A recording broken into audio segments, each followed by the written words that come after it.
Assalomu alaykum, hurmatli tinglovchilar. Bugungi mashg'ulotimiz mavzusi ilmiy tadqiqot metodlari. Bugungi mashg'ulotimizni quyidagi rejalar asosida olib boramiz. Birinchi reja ilmiy tadqiqotlarning ahamiyati. Ikkinchi rejamiz ilmiy tadqiqot metod turlari va amalga oshirish bosqichlari. Uchinchi rejamiz ilmiy tadqiqot metodlari asosida darslarni tashkil etish. Xo'sh, ilmiy tadqiqot metodlari nima? Ilmiy tadqiqot metodlari bu ilmiy muammo yoki savolni o'rganish, tahlil qilish va unga asosli xulosalar chiqarish uchun foydalanadigan usul va yondashuvlar to'plamidir. Buni o'rganishdan maqsad nima? Maqsad o'quvchilarni mustaqil tanqidiy fikrlovchi, muammoli vaziyatga duch kelganda muammoni tahlil qila oladigan va hayotda tanish, notanish vaziyatda qo'llay oladigan ko'nikmalar egasiga aylantirishdir. Ta'lim tizimida ilmiy tadqiqot metodlari o'quvchilarning intellektual rivojlanishi uchun muhim vosita hisoblanadi. Bugungi globallashuv va axborot asrida ilmiy tadqiqot metodlarini o'rganish o'quvchilar uchun nafaqat fan asoslarini puxta egallash, balki mustaqil fikrlash, tahlil qilish, muammolarga ilmiy yondashuv asosida yechim topish ko'nikmalarini rivojlantirishda ham asosiy omil hisoblanadi. Ilmiy tadqiqot metodlari 3 ta turga bo'linadi. Bular empirik, va nazariy tadqiqot metodlaridir. Empirik tadqiqot metodi kuzatish, taqqoslash, tajriba jarayonlarini o'z ichiga olsa, nazariy tadqiqot metodlari umumlashtirish, aksiomatik, abstraksiyalashlarni o'z ichiga oladi. Empirik va nazariy tadqiqot esa tahlil, sintez, modellashtirish, deduksiya, induksiyalarni o'z ichiga oladi. Bu tadqiqot turlari tadqiqot va loyiha ishlarini amalga oshirish uchun muhim bo'lib, uchala tadqiqot turlari ham bir-biri bilan chambarchas bog'liqdir. Tadqiqot ishlarini bajarishda tajriba metodi, kuzatuv metodlari, taqqoslash, statistik tahlil kabilardan keng foydalaniladi. Keling ular bilan yaqindan tanishamiz. Masalan, kuzatish jarayoni. Kuzatish jarayoni qanday amalga oshiriladi? Bunda hodisa yoki jarayonni tabiiy holda kuzatishdir. Ya'ni o'zgarishlarga aralashmasdan faqatgina ma'lumot to'plash jarayonidir. Masalan, o'simlikni kundan kunga o'sishi yoki barg chiqarishi, gullashi kabi jarayonlarni kuzatish. Bu jarayonda har kuni bir vaqtda kuzatib, ma'lumotlar qayd etib boriladi. Keyingisi taqqoslash. Ikki yoki undan ortiq o'simlik bo'lishi mumkin yoki hodisani solishtirish. Masalan, bir xil turdagi o'simliklarni quyoshda va soyada o'stirib, ularni o'sishdagi farqni solishtirish. Keyingisi tajriba. Sharoitni o'zgartirib, natijani kuzatish. Ilmiy laboratoriyalarda bu juda ham ko'p qo'llaniladi. Masalan, 3 ta bir xil o'simlikka har xil miqdorda suv qo'yib, qaysi biri tezroq o'sishini tajriba orqali aniqlash. Tajriba jarayoni natijalariga ko'ra tahlil qilinadi. Tahlil qilish bu biror narsa, ya'ni hodisa, ma'lumot yoki organizmlarni qismlarga ajratib o'rganish, uning tuzilishi, tarkibi, ishlash tartibi yoki sabab oqibatlarini aniqlashdir. Masalan, o'simlikni tashqi tuzilishini tahlil qilganda bargi, poyasi, ildizi, gulning tuzilishi bo'lishi mumkin qismlarga ajratib tahlil qilinadi.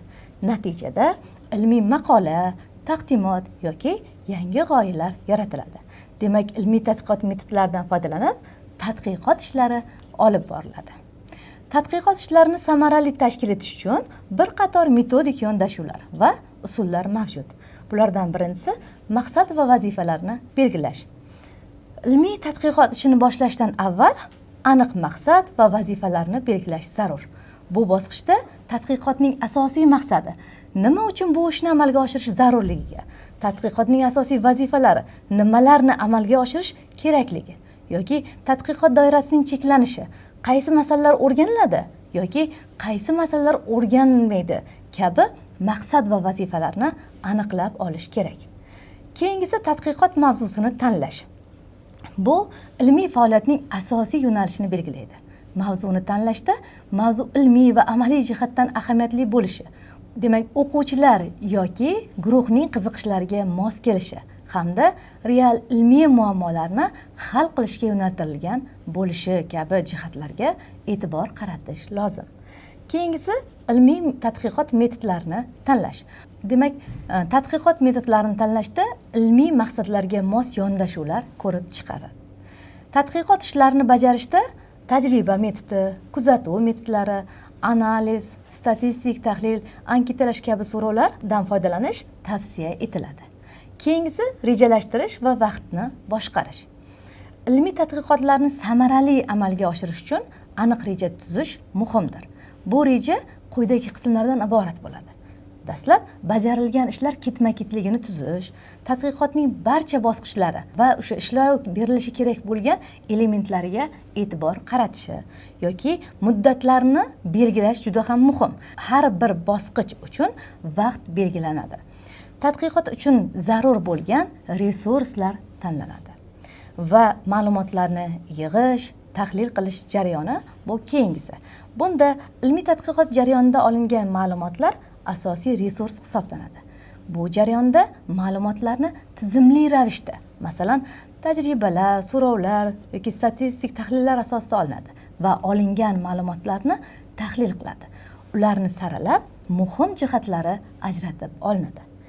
Keyingisi monitoring va baholash. Ilmiy tadqiqot ishlarini amalga oshirish jarayonida doimiy monitoring va baholashni o'tkazish muhim ahamiyatga ega. Monitoring va baholash ishining belgilangan muddatlar va reja asosida amalga oshirilishini tekshirishni, yangi kutilmagan muammolarni aniqlashni, ularni hal qilish choralarini ko'rish, olingan natijalar asosida kerakli o'zgarishlarni kiritish imkonini beradi. Keyingisi natijalarni tahlil qilish va xulosalar olish. Tadqiqot yoki loyiha yakunida olingan natijalar tahlil qilinadi. Ularni muhokama qilish ham muhim jarayondir. Bu bosqichda tadqiqotning asosiy natijalari va ilmiy yutuqlarni ajratish, natijalarni yuqorida dastlab belgilangan maqsad va vazifalar bilan taqqoslash mosligini yoki ilmiy xulosalar chiqarish, yangi ilmiy tavsiyalar berish mana shu jarayonda amalga oshiriladi. Keyingisi tadqiqot natijalarini taqdim etish. Yakuniy bosqichda esa tadqiqot yoki loyiha taqdimotini mezon asosida baholash. Bunda tadqiqot ishini, masalan, PowerPointda topshirish yoki video tayyorlash, amaliy ish ko'rinishida ham topshirishlari mumkin. O'quvchilar ma'lumot olishda qanday usullardan foydalanganliklari, qanday muammolarga duch kelganliklari, nimani o'rganishgani va qanday xulosalarga kelganliklarini aytib, fikr bildirishadi va ish natijasini ko'rsatadilar. Taqdimotda ilmiy asoslangan dalillar bilan birga grafik va jadval shaklida ham taqdim etishlari mumkin. Ilmiy tadqiqot metodi qadamlari. Keling, urug'ning unib chiqishi mavzusi misolida amalga oshirish bosqichlarini ko'rib chiqamiz. Dastlab savollar qo'yiladi. Masalan, nima uchun bir xil urug'lar har xil tezlikda o'sadi? Bu savol o'quvchiga tanish vaziyatga asoslangan. Masalan, biri quyosh tushadigan deraza oldida, ikkinchisi qorong'u joyda ekilgan bo'lsa. Keyingisi tadqiqot qanday amalga oshiriladi? Bunda dastlab reja tuziladi. O'simliklar o'sishiga ta'sir qiluvchi omillar, quyosh nuri bo'lishi mumkin, suv, tuproq, harorat va boshqa. Keyingi bosqich tadqiqotni amalga oshirish. Tadqiqot qanday amalga oshiriladi? Demak, reja tuziladi. O'simliklar o'sishiga ta'sir qiluvchi omillar, masalan, quyosh nuri bo'lishi mumkin, suv, tuproq, harorat, bular tanlab olinadi. Tajribani qanday, qachon va qancha vaqt o'tkazish aniqlanadi. Keyingisi gipoteza yaratish. Bu faraz, masalan, taxmin qilinadi. Mening fikrimcha, quyosh nuri ko'proq bo'lgan joydagi o'simlik tezroq o'sadi. Demak, o'quvchi tomonidan ilgari surilgan faraz yoki gipoteza keyinchalik tajriba bilan tekshiriladi. Tajriba o'tkazish jarayonida 3 xil sharoitda urug' ekiladi. Masalan, birinchisi deraza oldida, quyosh tushib turgan muhitda.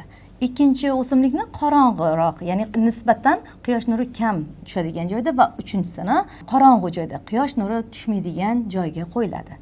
Demak, hammasiga bir xil miqdorda suv beriladi, tuproq va urug'lar miqdori ham bir xil bo'ladi. Demak, bu jarayonda kuzatishlar olib boriladi. Har kuni o'simliklar o'sishi kuzatiladi va qayd etib boriladi. Qaysi bir o'simlik necha kundan keyin unib chiqqani yoki barg chiqardimi, bo'yi qanday o'sdi, mana shularni kuzatib qayd etib boriladi. Agar hech qanday farq bo'lmasa, yo'q, ya'ni e'tibor berib qarang, bunda gipoteza tasdiqlanmagan bo'ladi. Agar haqiqatan biri yaxshi o'sgan bo'lsa, ya'ni bunda gipoteza tasdiqlanadi. natijalar tahlil qilinadi. Bunga ko'ra deraza oldidagi o'simlikni bo'yi 10-12 santimetr o'sgani, kamroq soya joyida nisbatan pastroq va qorong'i joydagi o'simlikni o'sish ko'rsatkichi pastligidan ko'rishimiz mumkin. Natijalar gipotezaga mos keldi. Demak, quyosh nuri haqiqatdan ham o'simlik o'sishiga yordam beradi. Agar natijalar gipotezani rad qilsa, yangi savollar qo'yiladi. Balki suv miqdori ko'proq rol o'ynar. Bu asosda yangi gipoteza shakllantiriladi va tajriba boshqatdan o'tkaziladi. Demak, ilmiy tadqiqot metodlari asosida darslarni tashkil etish. Bu o'quvchilarga mustaqil ravishda ilmiy muammolarni aniqlash, gipoteza ilgari surish, tajriba yoki kuzatuvlar o'tkazish, ma'lumotlarni tahlil qilish va asosli xulosalar chiqarish imkonini beradigan interaktiv, faol ta'lim shaklidir. Quyida ilmiy tadqiqot metodlari asosida dars tashkil etish bosqichlari keltirilgan. Bunda birinchisi maqsad va vazifalarni aniqlash. Dastlab o'qituvchi darsdan ko'zlangan asosiy maqsad va o'quvchilarda shakllantiriladigan ko'nikmalarni belgilaydi. Keyingisi o'quvchining tajriba, savol-javoblar orqali qiziqishini, faolligini oshirishga, ularni rag'batlantirishga qaratilgan usullardan foydalaniladi. Keyingi usulimiz tajriba natijalariga qarab tahlil qilinadi. Bir-biri bilan taqqoslanadi, sabab va oqibatlarni tushunishga yo'naltiriladi. Keyingisi o'quvchilarning o'z fikrini aytishiga, xulosa chiqarishiga va baholashga imkon beriladi. Masalan, o'quvchi o'z kuzatuvi asosida nimalarni o'rgangani haqida o'z fikrlarini bildiradi.